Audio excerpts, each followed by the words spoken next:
요새 앵글이 60대라 그래서 사회에서 범죄를 일으키고 문제 일으키는 60대들이 많이 나온다고 합니다. 왜 그런가 하고 생각해 봤더니 과거에 비해서 60대도 많이 건강하다 보니까 지금의 60대가 예전에 한 40대 한 중후반하고 비슷한 느낌인 것 같습니다. 그러다 보니까 좀 더 활력이 에너지가 넘치는 것 같습니다. 그리고 씁쓸하게도 그와 이렇게 비슷한 흐름에서의 이야기인데요.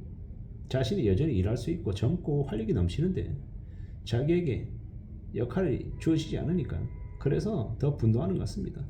내가 아직 더 열심히 일할 수 있고 내가 좀 더 분발할 수 있는데 왜 나를 이렇게 하대하지? 나에게 왜 기회를 주지 않는 거지? 이런 마음 때문에 울분이 세상을 향하는 것 같습니다.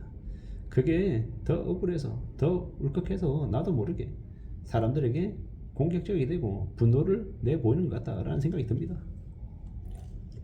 우리가 살아가는 앞으로의 시대에 우리는 어떻게 살아가야 될까요? 육체적인 건강도 중요한데 정신적인 건강도 좀 더 신경 쓰며 살아가야 될 것 같습니다. 정신적인 건강을 잘 좀 챙겨 나갈 수 있어야 그래야 우리의 삶이 좀 더 평안해지지 않을까라는 생각이 듭니다. 참 쉽지 않은 시대에 우리가 살고 있죠. 많이 고민스럽고 많이 답답할 수도 있고요. 근데 이런 삶일수록 우리가 좀 더 책을 가까이 하는 게 좋을 것 같습니다. 책을 가까이 하고 또 미술 작품도 가까이 하고 자연 경관도 좀 많이 보는 게 좋겠습니다. 푸른 숲 등산하는 것도 좋고요. 트레킹하는 것도 좋고 뭐 바다를 보러 가서 멍 때리면서 시간 보내는 것도 좋고 이런 모습들이 좀 더 있으면 좋겠습니다. 그래야 우리의 삶이 좀 편안해지고 내가 괜히 우라통이나 울분 속에 살면서 남들을 공격하고 비방하고 화내고 하는 것들이 좀 그래도 누그러지지 않겠나라는 겁니다.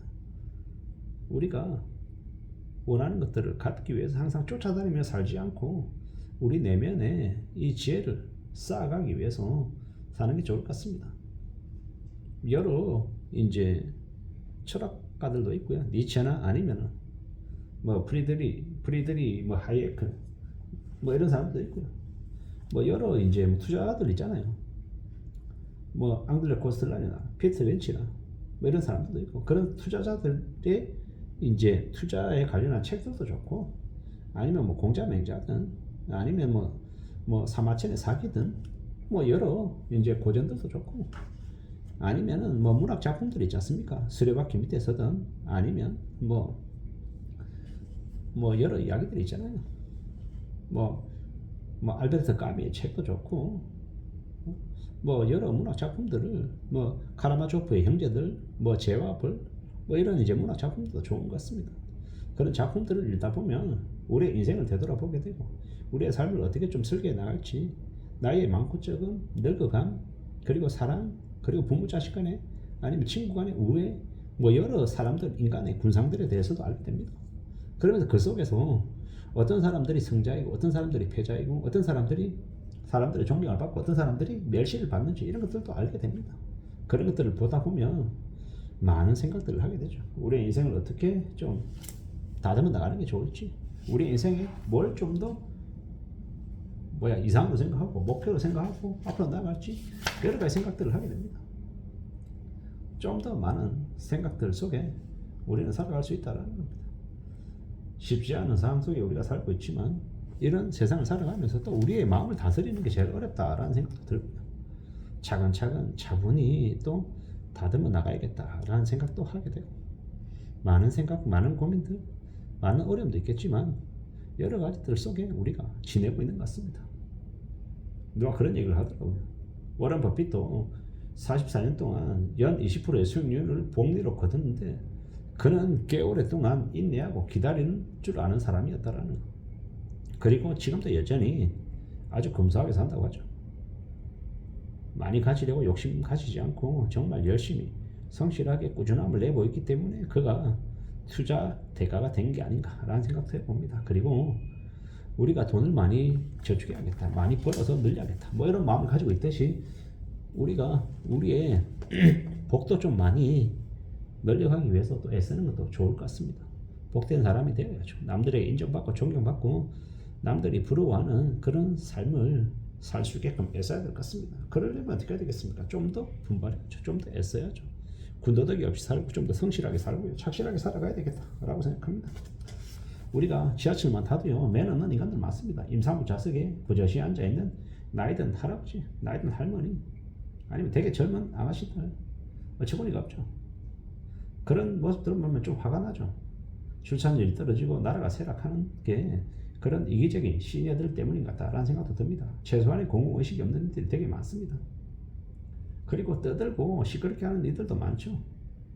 임산부석이 비어있고 옆자리도 비어있고 비어있는데 꼭 임산부석에 가서 앉는 미친 년놈들도 많습니다.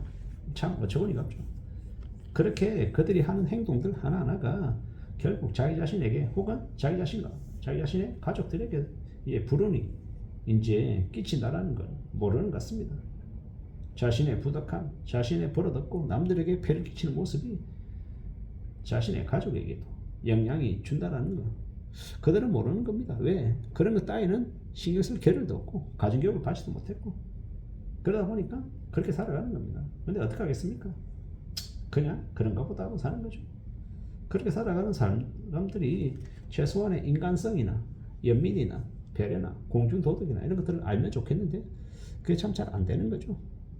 특히나 앞으로 경제위기가 경제적인 불황이 깊어지면 깊어질수록 사람들이 더욱더 그런 것과 상관없는 모습들을 많이 보일 것 같습니다. 왜겠습니까? 그냥 이기적이 되는 겁니다. 내가 당장 궁지에 몰려서 내가 당장 빚독 쪽에 허덕이다 보면 눈이 뒤집히는 겁니다. 뭐가 선이고 뭐가 악이고 뭐가 남들을 배려하는 거고 뭐가 남들을 불편하지 않게 하는 건지 그런 것에 대한 관심이 없는 겁니다. 내가 당장 죽겠으니까 내가 당장 궁지에 몰려있으니까 아무것도 관심 안 가지고 그냥 닥치는 대로 거지랄 하는 겁니다. 그게 현실입니다. 참 서글프고 어처구니 없는 일들인 거죠. 앞으로 어떻게 흘러갈지에 대해서는 잘 좀 두고 봐야 될 것 같습니다. 잘 살펴야 된다는 거죠. 우리가 살아가는 현실이 우리는 인생 꽤나 고민스럽고 살벌한 일들이 많이 벌어질 것 같습니다. 나이가 많은 60대들의 70대들의 범죄도 아마 많이 일어날 것 같고요. 노년 파산도 많다고 합니다. 60대들도 투기해가지고 욕심 부렸다가 코인하고 주식해서 빚 잔뜩 지고 범죄자로 전락하는 경우도 많고 빚쟁이로 전락해서 막장 삶을 사는 사람들이 많답니다. 참 무지막지하고 무섭고 혼란스러운 세상인 것 같습니다. 어떻게 살아가야 안전하게 살아갈 수 있을까요? 좀 더 고민하고 좀 더 염려하고 좀 더 대비하며 지내야 될 것 같습니다.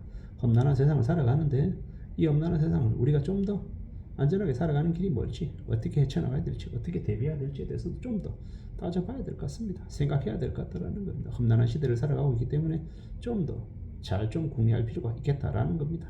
무직하게 조심하며 마음 굳게 먹고 살아가자라고 말하고 싶은 겁니다. 험난한 시대를 살아가고 있다는 걸 우리는 잊지 않아야 될 것 같습니다. 잘 대응하고 잘 대처하고 정신적인 건강과 육체적인 건강을 잘 좀 챙겨야 되겠습니다. 이상입니다.